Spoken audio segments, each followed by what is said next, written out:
muy importante, pero antes vamos a dar las palabras de bienvenida de nuestra directora de la Dirección de Enfermería, la licenciada Norma Iglesias. Buenas tardes, licenciada. ¿Cómo están, chicos? Buenas tardes. La verdad, el gusto de verlos y de saber que están acompañando. Nos llena de orgullo tener y contar en el sistema provincial de salud y más aún en la atención primaria de la salud con personal como ustedes que tienen interés y ganas de seguir aprendiendo, de seguir unificando criterios y por sobre todas las cosas trabajando en equipo. Quiero agradecer a los disertantes de hoy y a ustedes por su tiempo, por estar siempre predispuesto a los lineamientos de esta dirección y por sobre todas las cosas a seguir trabajando juntos. Estamos en una etapa en la cual desde el Ministerio nos piden continuamente que debemos fortificar la atención primaria de la salud, reactivar todo lo que es nuevamente la atención y la reorganización de los servicios para atender a todos los tucumanos y al que más necesita. Es por eso que la Dirección de Enfermería, anticipándose a todas estas cosas, ha planificado esta capacitación, hoy el segundo encuentro, y vamos a seguir así, siempre juntos. Estamos en el mes próximo de la enfermería y qué hermoso va a ser contar los avances que estamos realizando juntos. Lo que le vamos a pedir y le pedimos siempre desde la dirección es que no olvidarse que por más que estén solos en el lugar donde estén, siempre tenemos que brindar lo mejor, la calidad de atención. Y la calidad de atención es la suma de las pequeñas, grandes cosas. Tratar con amor, con empatía, con respeto. Y no nos olvidemos de nuestro metaparadigma de nuestra profesión. La familia, el individuo, la familia y la comunidad. Rescatemos esa atención, la prevención, la promoción y no olviden, tienen una dirección de puertas abiertas y por sobre todo para empoderarlos y fortificar su liderazgo. Bienvenidas a estas cuartas jornadas, aprovechen al máximo esta capacitación, que nosotros no hay mejor forma de crecer y de trabajar juntos como lo es a través de la capacitación. Así que bienvenidos y a disfrutar de esta jornada. Aceptamos toda la sugerencia, todo lo que sea bueno y por sobre todo estamos para fortificar la gestión de ustedes, lo que ustedes necesiten, y luego de esta capacitación, dudas, consultas, estamos ahí para que ustedes brinden lo mejor a cada uno de nuestros tucumanos. Muchas gracias. Muchas gracias, licenciada. Bueno, a continuación vamos a dar inicio a esta jornada con la presentación, en este caso, en primera instancia, dará su exposición la licenciada Romina Sasso, quien en este momento es licenciada en Enfermería de la Universidad Nacional de Tucumán. Actualmente se encuentra en la preparación de la tesis para la obtención del título de Magíster en Investigación en Ciencia de la Salud. Tiene además el diplomado en Dirección de Servicios de Salud, Asociación de Clínica y Sanatorio de San Miguel de Tucumán. Actualmente es enfermera del Servicio de Neonatología del Instituto de Maternidad y Ginecología. Tiene generalmente coberturas periódicas en la jefatura de la unidad del Servicio de Neonatología. Actualmente ha recibido la mención especial de líder en enfermería del Servicio de Neonatología en la Semana del Parto Prematuro, programa de salud del Departamento Materno Infantil del Ministerio de Salud Pública. Es coautor y coordinador y disertante del curso Prevención Positiva Continua en la Vía Aérea CIPAP de burbujas de cuidado de enfermería. Así que bueno, queda con ella una experta en el tema. Con ustedes la licenciada Romina Sasso, que hoy nos dará el tema intoxicación folclórica en neonatos. Bueno, muchas gracias, licenciado. Le agradezco a esta dirección de enfermería, la dirección, poder hacer este pequeño aporte para compartir conocimientos con los colegas que trabajan en la atención primaria, en el sistema de salud, ¿sí? Como es el APS. Ustedes son el primer pilar de contención y cumplen con un rol importante en lo que es la educación que se brinda a las madres, en este caso, de los recién nacidos, en cada localidad, barrio, en donde se encuentren. Pensando en este rol de educador, es que esta charla está dirigida a conocer las sustancias folclóricas más usadas en el norte argentino, ¿sí? En nuestra provincia también, y ver algunos manejos, algunos cuidados de enfermería que se puede dar al recién nacido cuando se presenta un niño con intoxicación. Bueno, vamos a iniciar entonces la intoxicación folclórica en neonatos.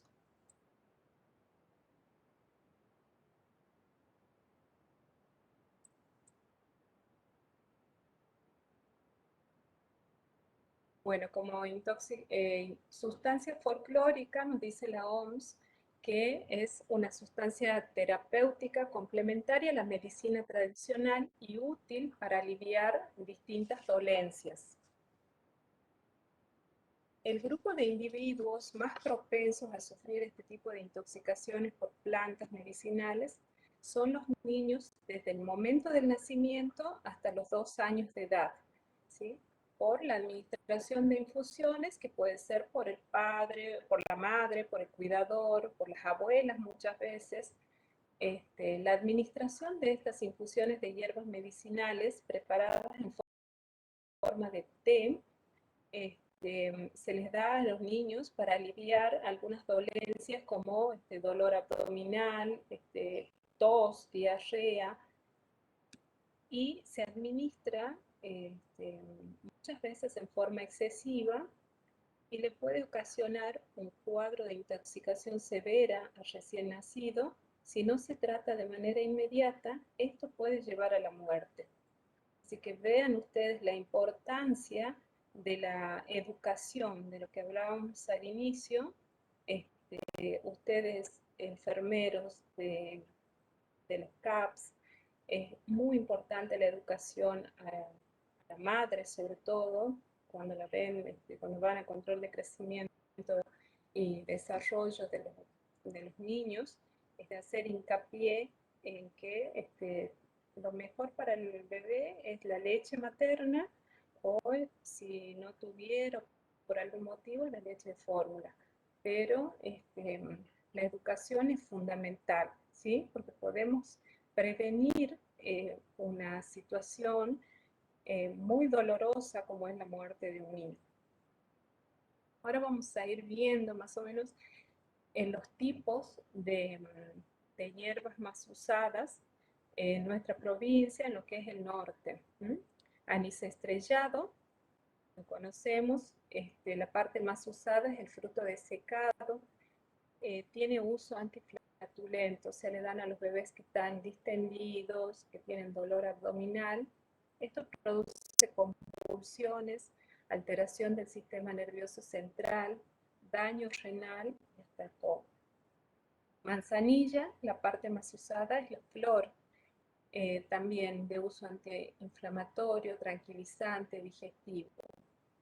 Lo que produce un intoxicado por esta hierba es hipotonía generalizada. Paico, ¿sí? Se usa de esta planta la flor. Es antitusígeno, purgante, diurético, digestivo, ¿sí? Se lo conoce generalmente como como nos dicen los padres, que es para el empacho, que le dan a los chicos para el empacho. Produce diarrea con sangre, náuseas, vómitos, alteraciones del sistema nervioso central. Menta, la parte más usada es la hoja y la flor. También uso digestivo, espasmolítico, produce excitación, broncoespasmo y depresión del sistema nervioso central. Otra de las hierbas más usadas, el boldo, la parte más usada son hojas desecadas, tiene un olor muy particular, aromático, se lo usa como digestivo, laxante, tranquilizante, produce vómitos y diarrea. Hierba del empacho, ¿sí? También tiene uso diurético, antiinflamatorio, para la constipación. produce deshidratación, desequilibrio ácido-base, principalmente en lactantes. Bueno, como vemos, no son muchas las hierbas que se usa generalmente. Creo que en mi experiencia hemos tenido por manzanilla, intoxicados por manzanilla o por el anís estrellado. ¿Qué hacemos cuando llega un paciente al CAPS? En primer lugar debemos averiguar, hacer una anamnesis y averiguar qué es lo que se le administró al recién nacido y por qué. Vamos a averiguar el nombre o característica de la infusión administrada, la cantidad que se le administró al niño, cuándo comenzó la ingesta, si se le dieron hace horas o si vienen dándole hace varios días, cuál es la dosis, ¿sí? Cuál es la frecuencia que se le ha dado el té y, muy importante, cuándo han comenzado los síntomas, ¿sí? Que les llevan a la mamá a consultar. Debemos recordar, y esto es muy importante, que como enfermeros y enfermeras del sistema de la atención primaria de la salud, recordar que la desaprobación, el reto y la acusación conducen al mutismo y a romper una buena relación padres-equipo de salud. Quiere decir esto, que no debemos juzgar a esa madre, sino que debemos, como decía la licenciada de Iglesia, tener empatía y ver la manera de obtener información para ayudarle al recién nacido. Entonces, siempre recordar este aspecto. El reto y la acusación no nos van a llevar a conseguir nuestro objetivo, que es mejorar la calidad de vida de ese recién nacido. Algunos aspectos a tener en cuenta. Bueno, generalmente estas hierbas tienen sustancias, son aceites esenciales, lo que tienen en su mayoría, y esto produce todo el cuadro agudo de intoxicación al recién nacido. ¿Por qué? Porque el recién nacido o el niño el lactante tiene una inmadurez en ciertos órganos como el páncreas, el hígado, el sistema digestivo, los riñones, ¿sí? Debemos conocer acá que el sistema digestivo del lactante presenta una deficiencia enzimática, como también deficiencia de hormonas gastrointestinales. Y a los 3 meses, la producción de ácido por el estómago es inferior al 50% del adulto. Entonces, con esta información debemos saber que no se le debe administrar ni darle nada al recién nacido como alimento, ¿sí? Únicamente la leche. Y si es lactancia materna, como todos sabemos y educamos para que en su mayoría los niños hasta los 3 meses tengan una lactancia exclusiva de la madre, debemos educarlos en esto, educar a las madres que la mejor alimentación y la que va a curar de todos los males es la leche materna, ¿sí? Y si en caso de que no tuviera, de que tuviera algún tipo de problema, bueno, se elige la leche de fórmula. ¿Cuáles van a ser los signos y síntomas del paciente cuando llega al CAPS? ¿Sí? Va a presentar piel pálida y fría, con relleno capilar enlentecido, ¿sí? O sea, va a haber una vasoconstricción. Para saber si tiene si está vasocontraído, si hay un relleno capilar enlentecido, se hace una maniobra en donde se presiona generalmente miembros inferiores, se suelta y el relleno capilar, si demora más de 5 segundos, estamos en problemas, ¿sí? Hay hay un relleno capilar enlentecido, entonces el paciente está descompensado y ya vamos a ver qué es lo que vamos a hacer, siempre con indicación del médico y trabajando en equipo. La piel se va a presentar sudorosa, en algunos casos cianótica, cuando ya está cerca del shock. Aparato respiratorio, vamos a ver que hay taquipnea, o sea, un aumento de la frecuencia respiratoria. Que lo que hace es compensar la acidosis metabólica que está presentando a causa de la intoxicación. En el aparato circulatorio lo que vamos a ver también es que hay taquicardia, hipotensión, pulso rápido, de poca intensidad. En el sistema nervioso central vamos a ver que el bebé está muy irritable, llora, o bien puede estar deprimido. Puede presentar convulsiones también en algunos casos. ¿Cuál va a ser el objetivo terapéutico? O sea, ¿dónde queremos ir, ¿sí?, con las acciones que le vamos a ofrecer a este paciente?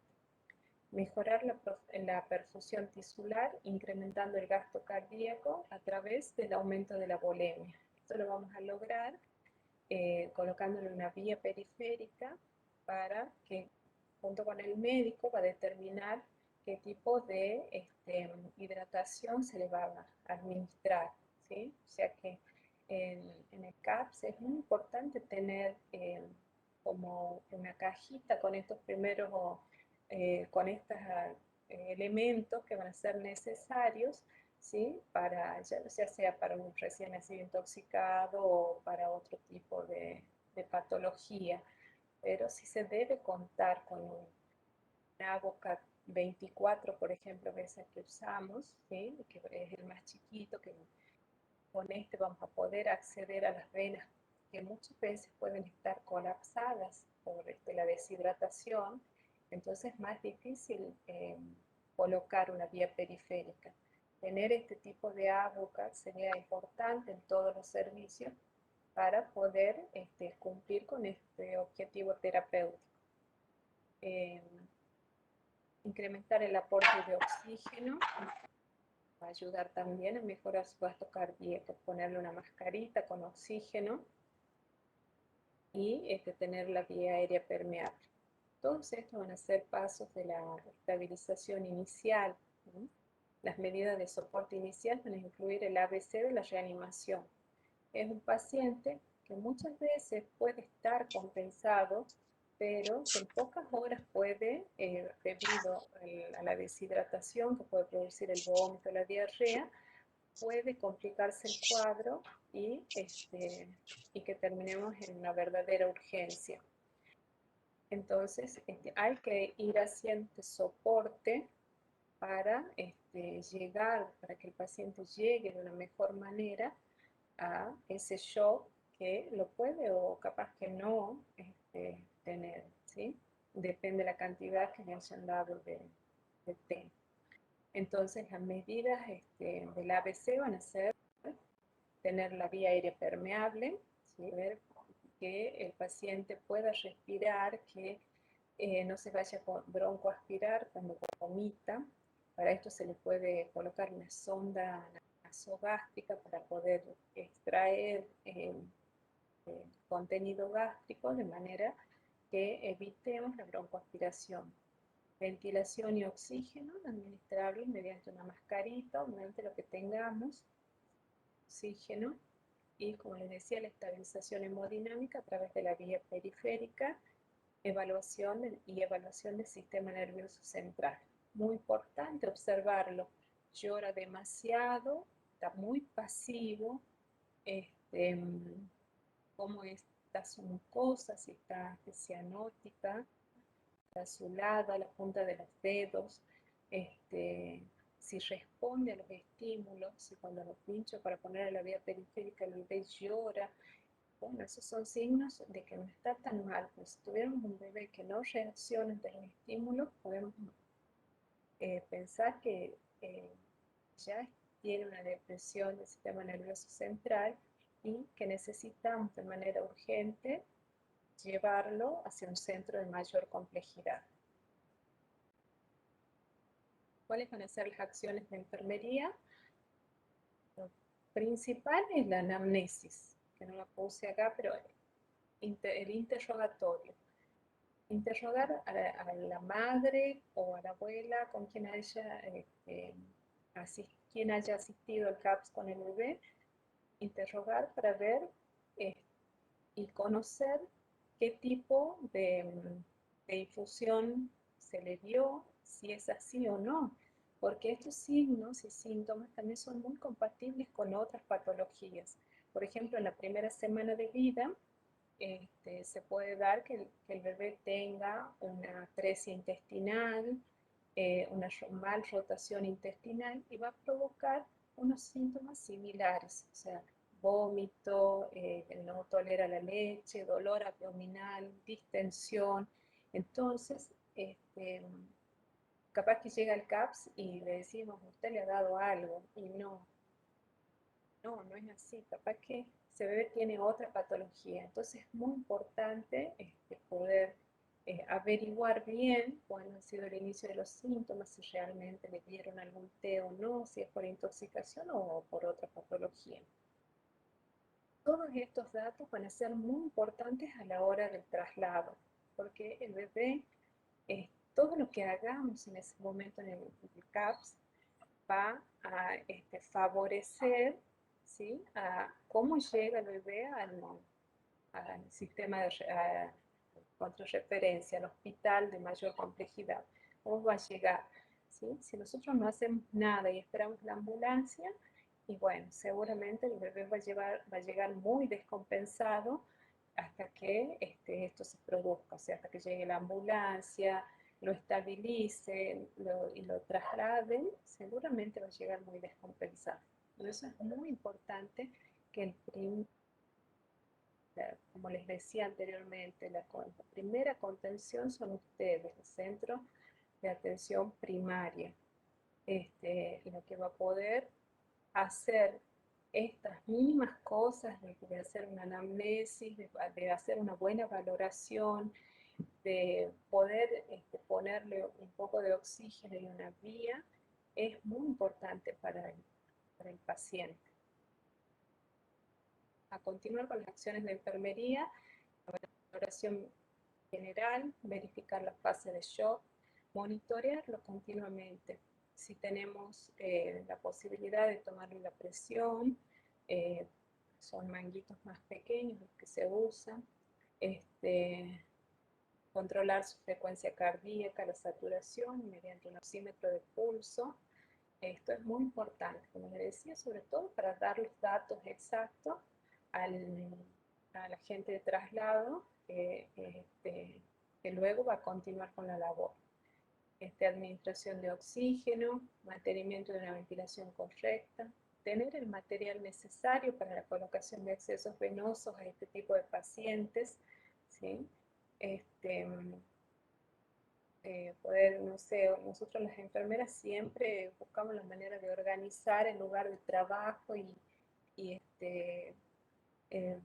tenemos ideas, entonces es más importante que poder volcarlas y decir, bueno, a ver, vamos a hacer una cajita para el recién nacido, que tenga un abocado adecuado, que tenga un perfo, un gotero, que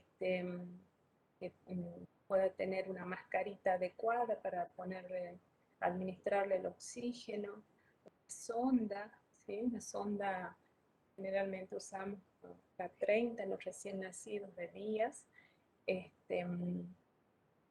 para poder sacar el contenido gástrico. Entonces, cuando se presentan estas situaciones, voy y saco la cajita y tengo todo organizado para poder dar la atención necesaria a este tipo de pacientes. El registro, muy importante, registrar todo, no tan solo por la parte legal, sino también porque nos proporciona información al resto del equipo, ¿sí? posibles pérdidas. Generalmente se pesan los pañales, si tiene, si tiene varias deposiciones, está con diarrea y tiene varias deposiciones, ¿cuántos pañales he cambiado en el transcurso del tiempo que pasó el paciente en la sala? Y pesarlos para tener una idea aproximada de las posibles pérdidas. Cuánto ha vomitado, cuánto se ha extraído de esa sonda nasogástrica, cuánto líquido le hemos administrado, ¿sí? Los signos vitales, registrar también el nivel de conciencia y preparar todo para el traslado a un centro de mayor complejidad si así lo requiere. Bueno, esto es todo. Esto es pequeño aporte. No sé si ahora quieren hacer alguna pregunta.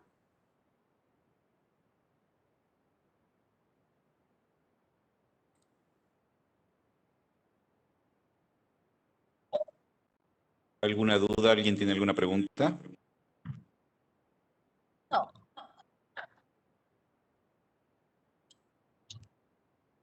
No, se entendió bien. Sí. ¿Ustedes alguna maneja, por ejemplo, en su experiencia puso ABOCAD 24 en algún recién nacido?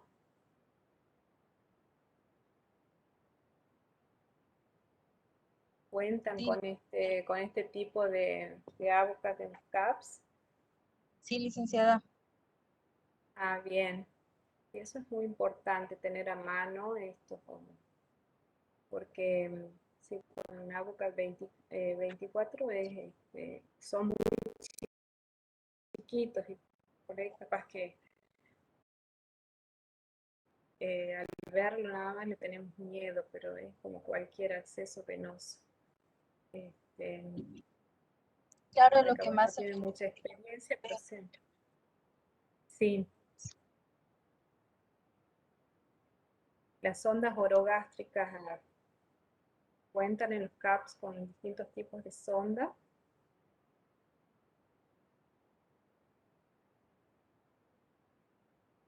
Sí, también. También, licenciada. Ah, muy bien. Bueno, entonces tienen casi todo para hacerle primeros auxilios al recién nacido.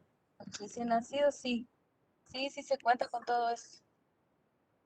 Bueno, me alegro mucho.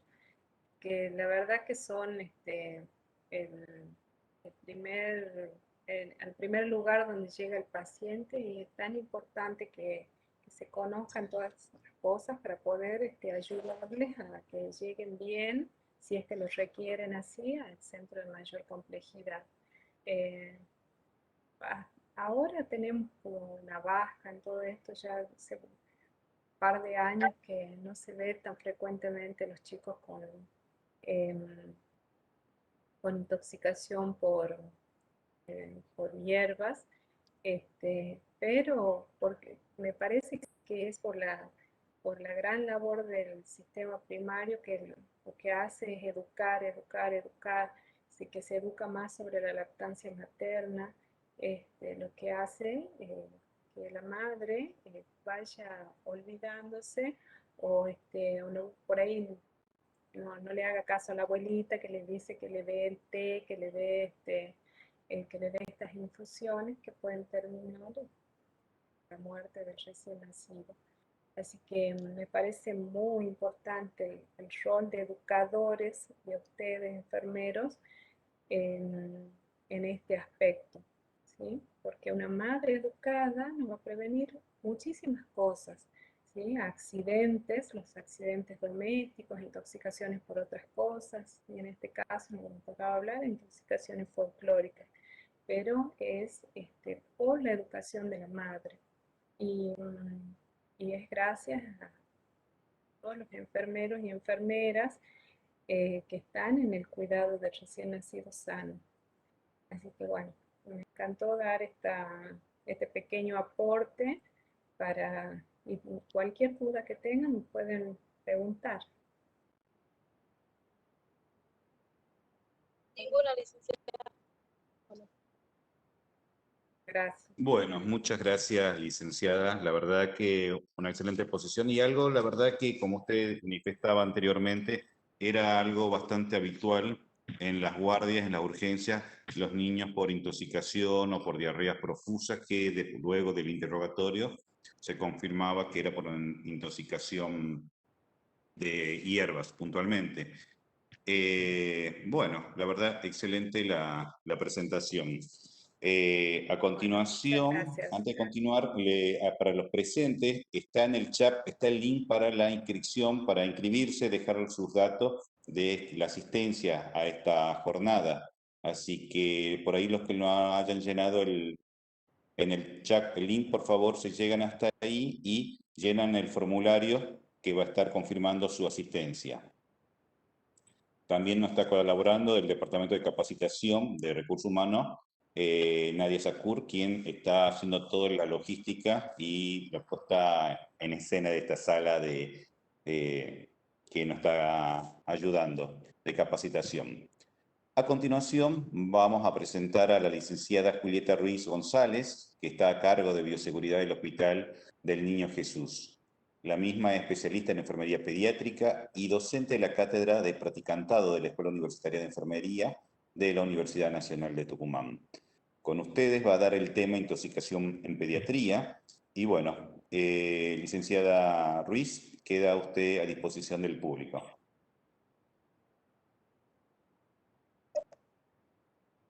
Muy buenas tardes. Muy agradecida a la Dirección de Enfermería por invitarme nuevamente a participar de esta capacitación en APS. No sé si me escuchan bien. Voy a conectarme para pasar la presentación por la compu y voy a hablar por el celular. Porque yo realmente Está haciendo un poquito de acople, licenciada, fíjese del micrófono. Sí, lo que ocurre es que no escucho nada yo de...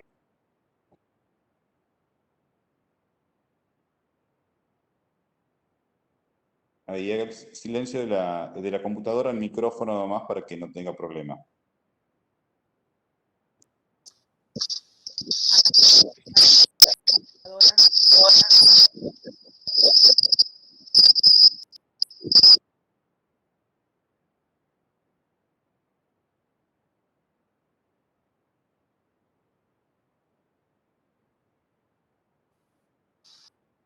¿Me escuchan bien?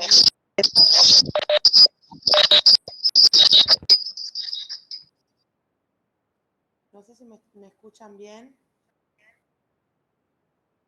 La estoy escuchando bien yo en este momento, la estoy escuchando bien. Perfecto, bien.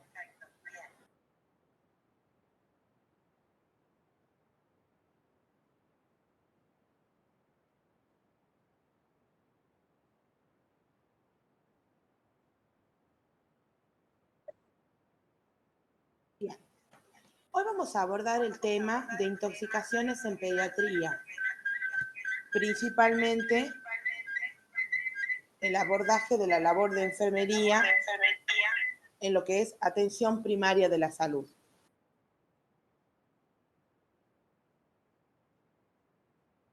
Principalmente tenemos que tener en cuenta que las intoxicaciones constituyen una causa significativa de morbilidad y mortalidad en nuestro país.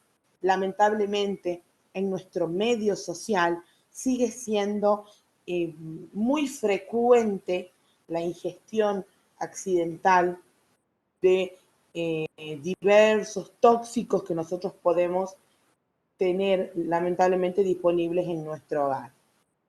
Es la tercera causa de muerte en niños en el grupo etario desde que inician la deambulación, desde que empiezan a caminar, que es entre los 12 y los 18 meses y se extiende hasta los 4 años. Esto tiene una respuesta a la naturaleza exploradora del niño. El niño, si bien es cierto, va a permanecer en una etapa de observación hasta el año de vida, ¿sí? En el cual él va a observar el medio que lo rodea, va a analizar algunas situaciones que él dentro de lo que pueda hacer va a poder manejar. Y después, cuando ya pueda caminar, el niño va a dejar esa naturaleza observadora y va a pasar a tener una naturaleza exploradora. Va a empezar a experimentar, a mezclarse con el medio que lo rodea. Entonces, por eso, esa naturaleza exploradora de este grupo etario es el que va a predisponer a que ocurran esta clase de accidentes. Y dentro de la estadística es la primera causa de muerte en adolescentes junto con los accidentes. En los adolescentes la ingestión por lo general no es accidental, es una intoxicación voluntaria, muchas veces con fines de suicidio, lamentablemente, o también se encuentra ubicada en este grupo etario la intoxicación alcohólica. Por supuesto, hace la diferencia actuar con seguridad, con calidad y con rapidez. Antes de hablar de intoxicaciones, tenemos que tener una noción general de lo que estamos hablando. ¿A qué nos referimos con tóxico? Un tóxico es una sustancia que va a producir un efecto nocivo dentro del organismo, ¿sí? Diferente a lo que es un veneno. Un veneno es cualquier sustancia dañina que puede producir una enfermedad o una lesión. El tóxico, ¿sí?, tiene diversos grados de toxicidad, es decir, muchas veces ligado, ¿sí?, a la cantidad que ingiere la persona, en este caso el niño. En relación al veneno es distinto porque muchas veces los venenos, ¿sí?, con una pequeña cantidad que ingiera el niño es suficiente, ¿sí?, suficiente para que produzca una enfermedad o una lesión grave. ¿Y qué es una intoxicación? La intoxicación es la acción de un agente tóxico sobre el organismo, que va a causar, por supuesto, una alteración en el estado de salud. Estas son las primeras nociones generales. ¿Y qué es una intoxicación? Sí, es la reacción del organismo a la entrada de cualquier sustancia tóxica que causa lesión, enfermedad y, lamentablemente, en ocasiones puede causar la muerte. ¿Sí?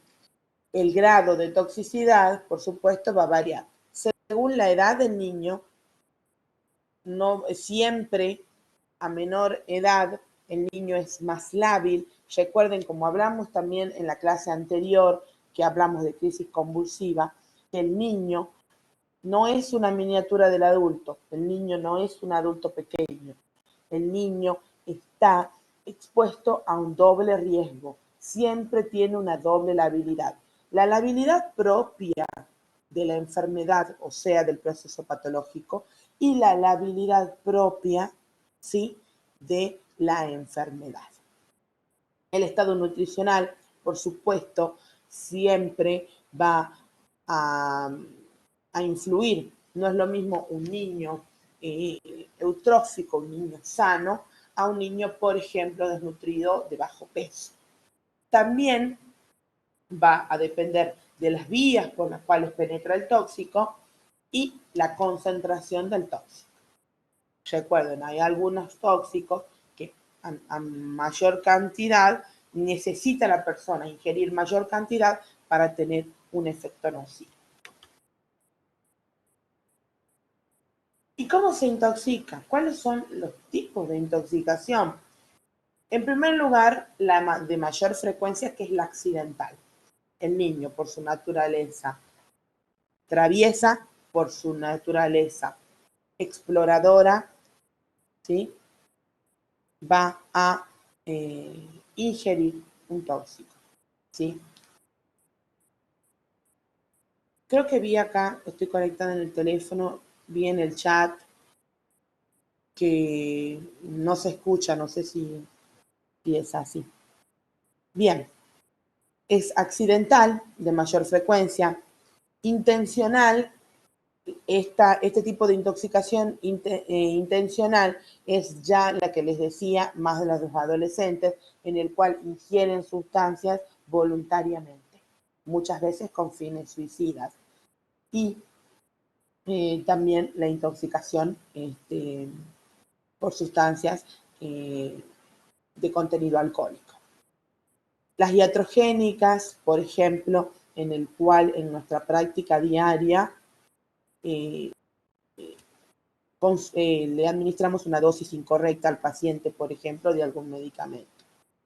Dentro de las sociales puede ser drogas legales o drogas ilegales también, por supuesto. En nuestro medio es muy común, sobre todo en los adolescentes. Y en el ámbito rural, por ejemplo, a veces ocurre intoxicaciones por el contacto de los niños con plaguicidas o pesticidas. Y también puede ser de naturaleza alimentaria, en el cual ingiere el niño alimentos contaminados. Bueno, acá la imagen lo que nos muestra es muchas veces cómo uno organiza el hogar dejando a los tóxicos, los medicamentos, al alcance de los niños, en bajomesadas, en repisas o estantes que ellos puedan alcanzar, ¿sí? En armarios, lamentablemente es así. Por supuesto, nadie lo hace intencionalmente, uno muchas veces lo hace por omisión. ¿Cómo puede ingresar este tóxico a nuestro organismo? Por vía digestiva, o sea, por la vía oral. El niño va a consumir, va a tomar, ¿sí?, el tóxico. También puede ser por vía cutánea. Esto ocurre mucho en el caso de, por ejemplo, estos tóxicos como los plaguicidas, los pesticidas, ¿sí? O cualquier tóxico que se pueda aerolizar, ¿sí?, y que tome contacto con la piel. No todos los tóxicos penetran a través de la vía cutánea. Un gran penetrador de vía cutánea, por ejemplo, es el órgano fosforado, que lo conocen como el paratión, ¿sí? También puede ser por vía inhalatoria. El paciente inhala las partículas que están disueltas, que están en el ambiente, por la vía conjuntival. También puede ser a veces por la vía rectal, porque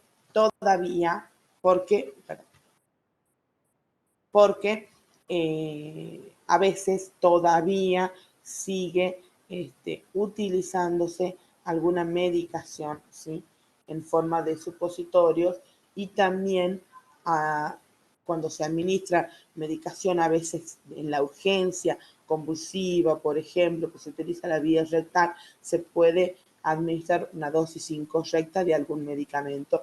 Por eso siempre se sigue mencionando esta vía. Bien, ya entrando directamente a lo que son los tipos de tóxicos, vamos a hablar del primer tóxico en frecuencia de ingestión accidental. Son los hidrocarburos. Como ejemplo tenemos queroseno, nafta, gasoil, cualquier tipo de solvente que se utiliza, por ejemplo, en talleres, para pintura, benzina, que se utiliza mucho en los encendedores, ¿sí?, o a veces también en talleres de chapa y pintura y demás que puede haber en el domicilio. Y la vía de intoxicación más común es la inhalación o la ingestión. ¿Quién no tiene en la casa un bidón con nafta o para la máquina de cortar pasto, o querosén para alguna lámpara, o thinner o aguarrás para pintar? O sea, realmente son cosas que uno tiene a veces en domicilio, ¿sí? ¿Qué ocurre cuando el niño la ingiere? Por lo general, no logra consumir mucha cantidad porque tiene un sabor muy feo, ¿sí? Por lo general los niños no tienen la precaución que tenemos a veces los adultos de oler algo para saber qué es. Los niños no saben reconocer esta clase de olores, ¿sí? No saben reconocer. Entonces, él lo huele y no le va a llamar la atención que es una sustancia dañina, ¿sí? Entonces, inician por lo general con los signos y síntomas respiratorios. Taquipnea, dificultad para respirar, según la cantidad de tóxico ingerido, puede tener cianosis, ¿sí? Palidez. El hidrocarburo cuando ingresa, cuando la persona lo traga, va lesionando todo lo que es el tracto digestivo superior y si accidentalmente también pasó una parte del tóxico a lo que es la vía aérea superior o inferior, puede producir todo lo que es este síndrome en el cual el niño va a tener una sensación de quemadura, todo lo que es la boca y faringe, ¿sí? Y por supuesto, si uno tiene la posibilidad de auscultarlo, lo primero que va a auscultar van a ser sibilancias, porque produce un inmediato broncoespasmo esa alteración a nivel de la vía aérea superior, ¿sí? En el caso de que podemos tener, por ejemplo, una neumonía por aspiración. ¿Qué es lo que tenemos que tener en cuenta? Hay que sacar de la cabeza de lo que es la atención inicial en la urgencia, de que todo se le hace lavado gástrico, se le coloca la sonda nasogástrica para lavado gástrico o se induce al vómito. No todas las intoxicaciones se manejan de la misma manera. En este caso, no se realiza lavado gástrico, no se administra carbón activado y se debe administrar oxígeno al 100%. Lo que debemos hacer es primero hacer una anamnesis. A veces los padres vienen con el tóxico y nos dicen, mire, esto es lo que ha ingerido. A veces no saben, se sospecha qué es lo que ha ingerido. Entonces, oxigenoterapia al 100%, no realizo lavado gástrico, ¿sí? Y no administro carbón activado. Lo que debo hacer es colocar una vía, como dijo anteriormente la licenciada, colocar una vía periférica para soporte y administración de medicamentos para ir paleando un poco si es que hay alguna alteración o falla a nivel de algún órgano, como por ejemplo lo que sería el aparato respiratorio, en el cual le vamos a administrar corticoides y demás. Siempre hay que valorar el estado de la mucosa bucofaríngea en el caso de la ingestión por hidrocarburos. Otro grupo de tóxicos son los cáusticos. Los cáusticos, ¿sí? Como por ejemplo el ácido clorhídrico, el ácido muriático, el ácido fosfórico, el hidróxido de sodio o el amoníaco. Estos tóxicos que nosotros podemos tener en nuestro domicilio, por lo general están en lugares a donde se hacen arreglos, talleres de autos, talleres de chapa y pintura, talleres de diversos de arte, estos lugares en los cuales tenemos este tipo de ácido, ¿sí? Hay que tener mucho cuidado también con esto. ¿Y cuáles son los principales signos y síntomas? Esto es muy parecido al hidrocarburo. Produce, ¿sí?, una sensación de quemadura a nivel del esófago, de la mucosa gástrica. El paciente empieza con la salivación excesiva, una sensación de babeo, una hipersalivación, Va a empezar con lo que nosotros conocemos con el síndrome inhalatorio o síndrome por ingestión de cáustico, en el cual el paciente va a empezar con tos, una tos principalmente que va a ser seca, luego va a ser una tos laringea. La tos laringea es ese tos que va acompañado de un estridor o de un quejido o silbido, ¿sí? Distinto a la sibilancia. La tos laringea es una tos muy estridente que yo la voy a escuchar cuando el paciente tosa y a veces cuando el paciente respira.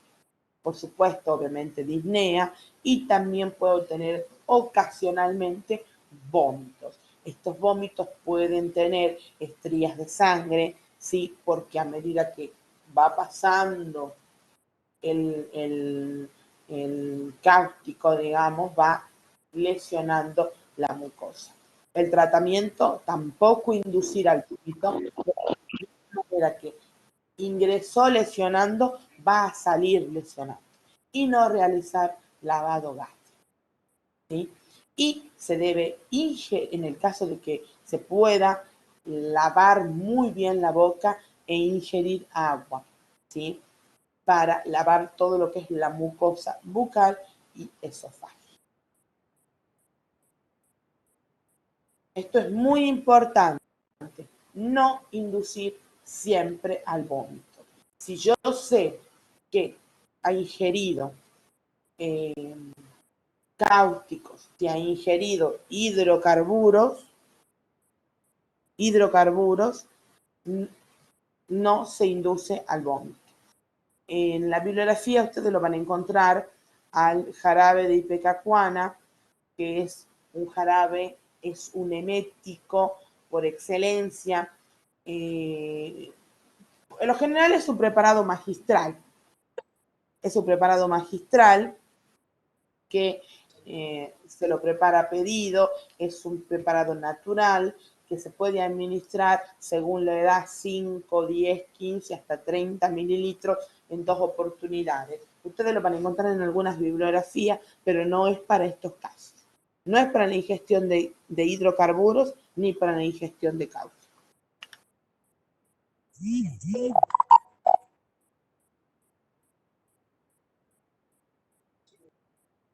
¿Qué ocurre cuando la intoxicación es por órganos fosforados? El órgano fosforado ingresa al organismo, ¿sí? Ya sea por ingestión, por vía oral, ¿sí? Por vía inhalatoria o por vía cutánea, ¿sí? Por lo general, la intoxicación con órganos fosforados es una intoxicación propia de los niños que viven en un ambiente rural o cercano a sembradíos, porque la fumigación con órganos fosforados por lo general se hace por vapor, ¿sí? Que se vaporiza sobre los cultivos. ¿Cuáles son los síntomas? Lagrimeo, diaforesis, una hipersalivación, puede haber un aumento del peristaltismo, ¿sí? Hay cólicos, diarrea, náuseas, vómito. El paciente empieza con una hipersecreción de todos los órganos, ¿sí? Empieza a ponerse lo que nosotros lo llamamos un paciente muy húmedo. El órgano fosforado empieza a sacar el líquido desde los órganos internos. Dificultad respiratoria, bradicardia, depresión del sistema nervioso central y, por supuesto, obnubilación. Si no se revierte, ¿sí? La depresión del sistema nervioso central va a hacer también que tengamos una bradicardia y un posible paro respiratorio, pero en este caso lo que ocurre es que hay un importante edema, ¿sí? En lo que es esófago y también laringe, que va a hacer que se estenose, no entre el aire y el paciente entre en claudicación respiratoria. ¿Cuál es el tratamiento? En este caso sí se administra carbón activado, se hace el lavaje gástrico, se coloca una sonda nasogástrica, se realizan los lavajes con solución fisiológica y se prepara el carbón activado para pasar por sonda nasogástrica. Y el antídoto por excelencia del órgano fosforado es la atropina. La atropina se debe administrar de acuerdo a la valoración, ¿sí?, del estado general del paciente. Por ahí, cuando la ingestión no es, por ejemplo, cuando es por ingestión y no es mucha cantidad, muchas veces con el lavaje gástrico y el carbón activado es suficiente. Ojo, tengan mucho cuidado cuando reciban un paciente con sospecha de intoxicación de órgano fosforado, pero que ha ingresado por vía cutánea. Porque cuando a veces los chicos están presentes, cuando hay esa irrigación en el ambiente de los sembradíos, muchas veces vienen con la ropa impregnada en el tóxico y también la persona que los trae. Entonces hay que retirar toda esa ropa, descartar con guantes, con camisolín hidrorrepelente y llevar también al paciente y al familiar al baño de ducha para eliminar el tóxico. Nunca baño de inmersión, baño de ducha. Entonces, órgano fosforado, si es por vía cutánea, baño de ducha. Por vía inhalatoria, por ingestión, colocación de sonda nasogástrica, lavaje gástrico, carbón activado y en los casos graves, la administración de sulfato de atropina. ¿Cuánto? Bueno, hay una premisa que dice que el intoxicado con órganos fosforados lo intoxicamos con atropina. No es tan así, pero se va valorando cuántas ampollas en relación al estado clínico del paciente. Esta es una urgencia que no van a poder manejar ustedes en atención primaria de la salud y que hay que derivar inmediatamente. Otra intoxicación muy común es la intoxicación medicamentosa. Nosotros en nuestros domicilios tenemos una importante gama siempre de distintos fármacos, desde los más comunes hacia los específicos para enfermedades específicas. Tenemos los barbitúricos, por ejemplo, el fenobarbital, ¿sí? A veces los tenemos con el nombre comercial de luminal o luminaletas, ¿sí?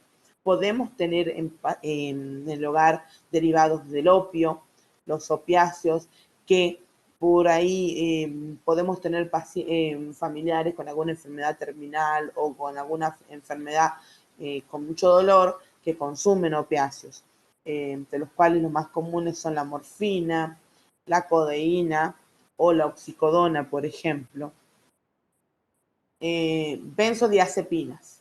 Por ahí nosotros tenemos en nuestro hogar benzodiazepinas. Nombres comerciales, muchos. El nombre genérico, diazepam, lorazepam, clonazepam, bromazepam, Alplax, Tranquinal, Trapax, Motival, o sea, nombres comerciales muchísimos. Sí, es muy común la ingestión accidental, sobre todo cuando hay personas que tienen patologías relacionadas con el sueño, ancianos y demás. También los niños consumen hipoglucemiantes orales, ¿sí? Metformina y libenclamida.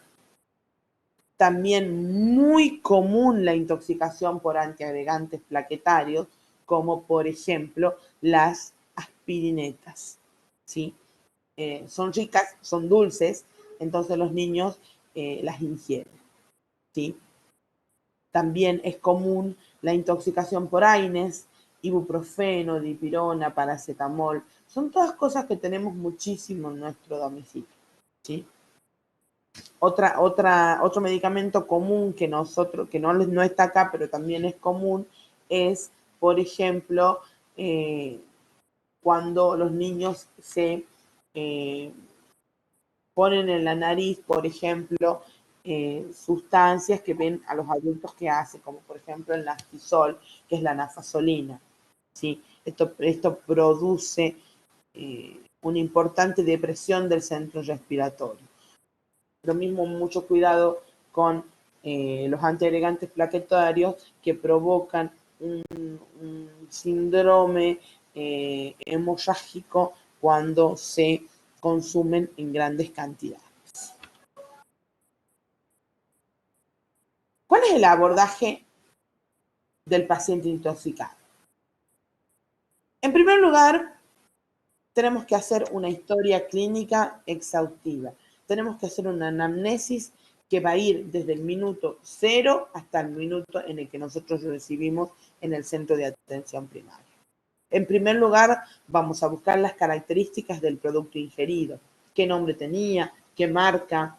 Si tiene algún nombre genérico o qué compuesto químico, cuál es la concentración. Por eso siempre se le pide al padre que traiga el TOC, que traiga lo que el niño ha consumido, porque muchas veces, a veces son cosas que tienen en la etiqueta su composición, su concentración y demás.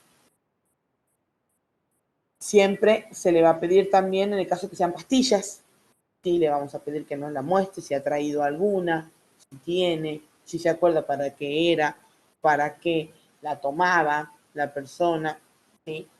Y la historia debe incluir siempre cuál es la lista de medicamentos que están en torno al niño, porque a veces los chicos, como las pastillas son de colores, ¿sí?, les llama la atención porque piensan que son golosinas, ¿sí?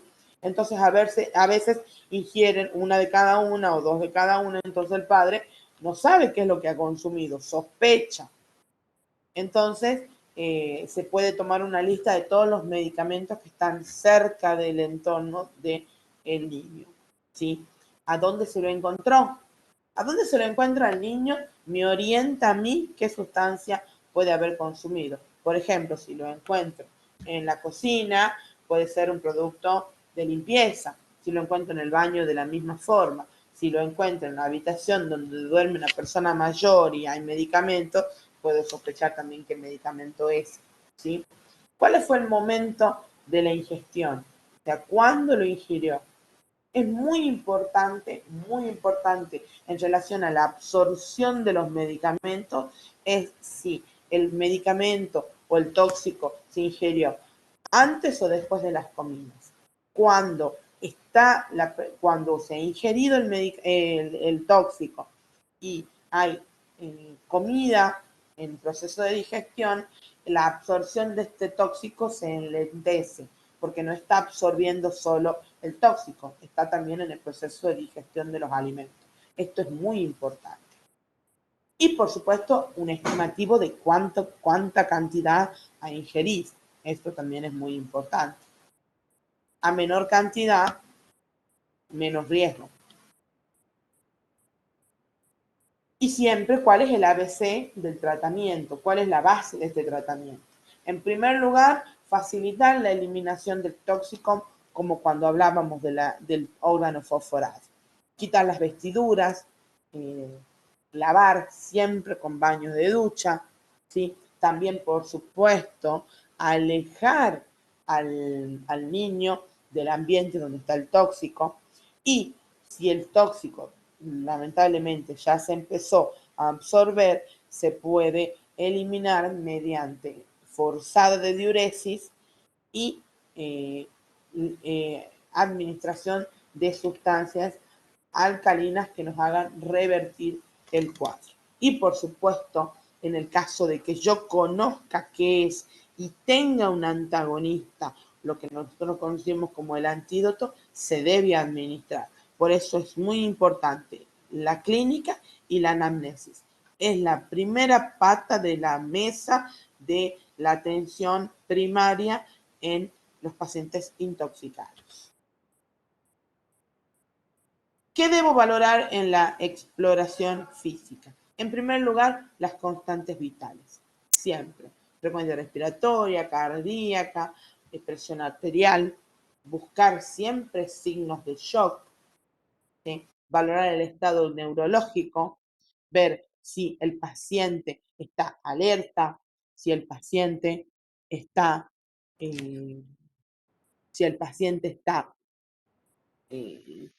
con las pupilas reactivas o no, ¿sí?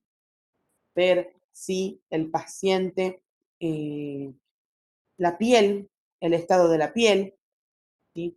Si es que hay fluidos gastrointestinales y también, por supuesto, la presencia de olores, ¿sí?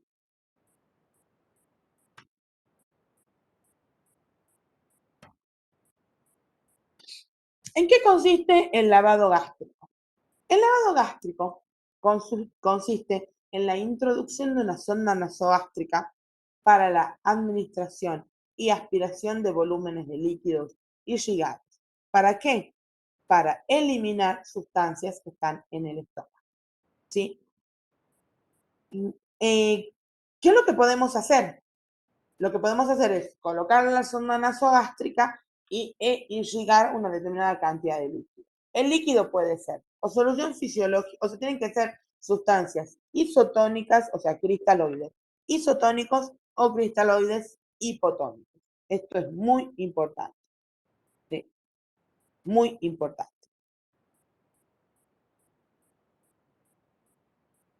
¿Sí? ¿Cuánto es la cantidad de líquido? La cantidad de líquido que nosotros vamos a administrar es 10 a 15 mililitros por kilo, con un límite, ¿sí? Con un límite de 200 a 300 mililitros por ciclo. ¿Cuáles son los factores a tener en cuenta? El tiempo de ingesta, la toxicidad y el estado clínico del paciente. Esto es muy importante. Muchas veces se puede retrasar el lavado gástrico, ¿sí? Retrasar el lavado gástrico si es que el estado clínico del paciente no le permite, ¿sí? No le permite recibir el lavado gástrico antes de recibir otra atención. ¿Qué es lo que tenemos que tener en cuenta en relación a la administración de carbón activado? En primer lugar, que el carbón activado inactiva el tóxico antes de ser absorbido, pero si ya ha transcurrido más de 2 horas después de la ingestión del tóxico, es como inútil la administración de carbón activado. Pero de todos modos, vamos a tener en cuenta, sí, que vamos a administrar de 1 a 3 gramos kilo en 100 mililitros. Aproximadamente es una cucharita de en 100 mililitros de, de agua, ¿sí? O sea, 1 gramo en 100 o 3. Puede ser agua destilada o puede ser solución fisiológica. Esto se puede repetir cada 4 horas en el caso de que estemos antes de la hora, que pase 1 hora de la ingestión del tóxico. Los efectos no deseados del carbón activado son mínimos, ¿sí? Se puede administrar rápidamente, pero hay que tener mucho cuidado porque puede causar náuseas y vómitos en el caso de que se administre rápidamente, ¿sí? El carbón activado, por lo general, se reserva y se utiliza en este tipo de intoxicaciones como son las intoxicaciones medicamentosas. Y, por supuesto, a dosis repetidas nos puede dar constipación o también a no asustarse porque se tiñen las heces de una coloración oscura. ¿Cuándo está contraindicado el lavado gástrico y administración de carbón activado? En el paciente obnubilado o comatoso, porque tiene un alto riesgo de aspiración. Cuando tenemos alteraciones del tracto gastrointestinal, como perforación gástrica o esofágica, donde hay presencia de hemorragia. Y por supuesto también cuando tenemos, nunca jamás se coloca una sonda nasogástrica en un paciente con TEC, en el cual yo puedo siquiera sospechar una fractura de base de cráneo. ¿Cuáles son los antídotos? El antídoto por excelencia de las benzodiazepinas, llámese diazepam, lorazepam, midazolam, cualquiera, es el flumazenil. El flumazenil ustedes lo van a encontrar y lo pueden tener perfectamente dentro de los servicios de atención primaria de la salud, porque lo único que ustedes van a necesitar es administrarlo por vía endovenosa, ¿sí? Y la dosis es de 0,1 miligramos kilodosis, y si no reacciona el paciente, se puede repetir cada 1 minuto. En la dosis máxima es de 0,1 miligramos dosis, y la dosis total de 1 a 2 miligramos. Cuando el paciente ingerido benzodiazepinas y está intoxicado al borde de la muerte, se administra flumazenil y el paciente literalmente resucita, se despierta, se sienta en la cama como si nada hubiera pasado, porque es el antídoto perfecto y el justo para las benzodiazepinas. Prácticamente no tiene efectos colaterales, así que se administran por vía endovenosa. Un momento, por favor.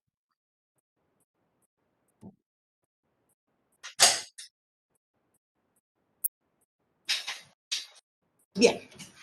Y el antídoto de los opioides que hablamos anteriormente, morfina, oxicodona, etcétera, es principalmente la naloxona. La naloxona es el antídoto de los opioides. De la misma manera ocurre, como les decía, el caso del flumazenil.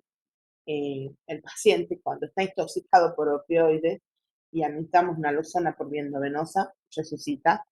La dosis es prácticamente la misma, 0,1 miligramos kilodosis, y se puede repetir cada 2 o 3 minutos hasta revertir lo que tiene tanto la benzodiazepina como la naloxona, que produce una depresión del centro respiratorio muy importante.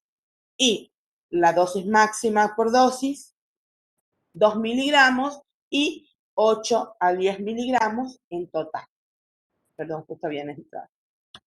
Bien, ya como para ir sellando. ¿Cuáles son las reglas de oro en la prevención de las intoxicaciones?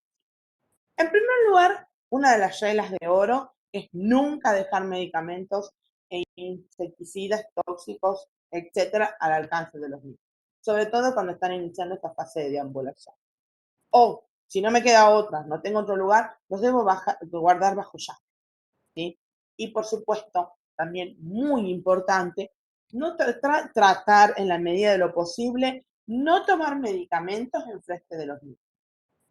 Principal, ¿por qué? Porque ellos nos ven y después nos imitan, los niños son grandes imitadores. Siempre guardar los medicamentos en las cajas originales. ¿Por qué? Porque si ocurre desgraciadamente el accidente de que el paciente de que el niño ingiere, no sabemos qué es. Y a veces el padre o la madre no sabe, no, mire, no sé qué era, no conozco, ¿sí? Y, por supuesto, también eliminar todos los que son medicamentos vencidos. Muchas veces, por lo general, cuando pasa mucho tiempo del medicamento vencido, no es tanto la droga, sino los excipientes lo que también pueden dañar al niño. Y, por supuesto, consultar al doctor antes de darle un medicamento al niño. ¿Qué es lo que tengo que hacer si es que yo, como padre o madre, tengo que administrar un medicamento? ¿Sí? En esto coincido plenamente en lo que dijo la licenciada Sasso anteriormente, en el cual que la campaña que ustedes como personal de atención primaria de la salud es impecable. Ustedes son los generadores de cambio. Ustedes son los que están cambiando esta historia triste de la intoxicación, porque ustedes son los que hacen hincapié, los que estudian, los que todo. Ustedes son los que trabajan en esa población y le enseñan todas estas cosas que yo les estoy diciendo. Jamás decir, toma, ven y yo te voy a dar el caramelito. Nunca. Un medicamento es un medicamento. No los debemos poner nunca, tratar de modificar la forma para que lo vea más bonito. No, nunca. Hay que tratar de, a veces son ricos, los jarabes son muy ricos, y les gusta. Lo mismo las aspirinetas riquísimas, dulces, a todos les gusta, pero siempre tenemos que recalcar que son medicamentos. Y tener siempre presente, en el caso de los niños mayores, situaciones familiares y sociales que puedan favorecer a las intoxicaciones voluntarias, ¿sí? Siempre muy atentos a los trastornos emocionales, a la ausencia de los padres o a enfermedades psíquicas, entre otros. Tampoco, muy importante, nunca pasar las sustancias tóxicas, ¿sí? A botellas, por ejemplo, a botellas de gaseosa, a botellas de colores, a cosas que le llamen la atención al chico y que piensen que son cosas gaseosas, dulces y demás, ¿sí? Y por supuesto, nunca pasar un tóxico a una botella que él vea o piense que es una bebida como el agua, por ejemplo. En resumen, las intoxicaciones en pediatría son un motivo de consulta muy frecuente en los centros de atención, pero que ustedes van a poder manejar siempre y cuando tengan un equipo interdisciplinario que sepa estas premisas que hemos dado acá simplemente y que sepa atender esta clase de urgencia. Lamentablemente provoca angustia en los padres y en ustedes que trabajan en la atención primaria. ¿Por qué?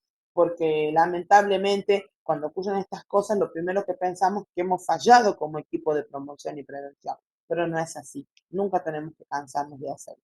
Y siempre recordar que las intoxicaciones son un evento totalmente prevenible. Está en nuestras manos cambiar estas circunstancias. Bien. Muchísimas gracias. La verdad, simplemente darle las gracias a la Dirección de Enfermería por siempre invitarme y la verdad muy, muy, muy honrada de estar acá con todos ustedes. Muchas gracias. Muchas gracias, licenciada Ruiz. No sé si hay preguntas de parte de la gente que quiera hacerle. Pueden abrir los micrófonos para hacer las preguntas pertinentes.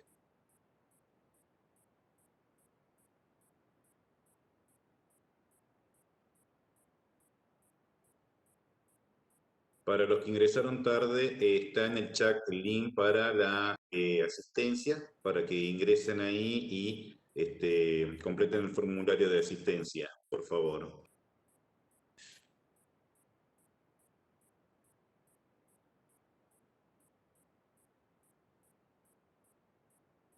Bueno, parece que no hay consultas, no hay preguntas.